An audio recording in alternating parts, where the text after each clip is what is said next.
An image of United States President Joe Biden bowing his head with a frustrated look on his face during his press conference following the deadly attack at the Kabul airport has gone viral. While some took to Twitter to praise the president, others have also used the same image to slam the government over the chaos around Kabul airport. United States President Biden vowed the United States will carry out strikes against the group responsible for the bombings. Thursday's bombings near Kabul's airport killed at least 95 Afghans and 13 US troops, reported Associated Press, while quoting Afghan and United States officials. An official said on Friday that the true toll could be higher because other people may have taken bodies away from the scene. The Islamic State, ISIS, has claimed responsibility for the blasts.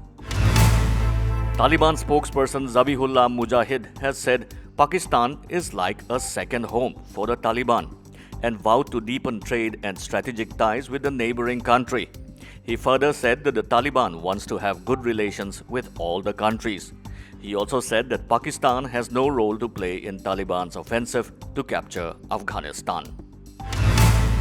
Assam Minister Chandra Mohan Patowary has said that a list of people who'd get infected with COVID-19, those who won't and those who'll die due to it, has already been prepared by God's supercomputer.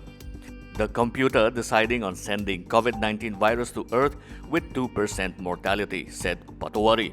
He said this while addressing women who lost their husbands to COVID-19. Aviation Minister Jyotir Aditya Scindia today said, "I believe there's a possibility that similar to taxis running on the road, we see taxis in the air under the drone policy." In a notification dated August 25th, the ministry eased the rules regarding drone operations. It reduced the number of forms needed to be filled to operate drones from 25 to 5.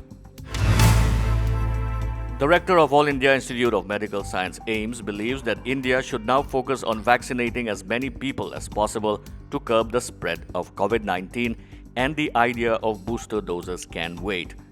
AIIMS chief also suggested that importance should be given to high-risk groups and booster doses can wait for now. He also added that a Sero survey suggested that there may not be as many coronavirus cases in a likely third COVID-19 wave. Ibrahim Hamadtou, who is representing Egypt in para table tennis at Tokyo Paralympics, holds the racket in his mouth and serves by flicking the ball up with his foot. The 48-year-old earlier revealed it took him nearly a year of practice to get used to holding the racket with mouth and making the serve. He's featuring in his second Paralympics.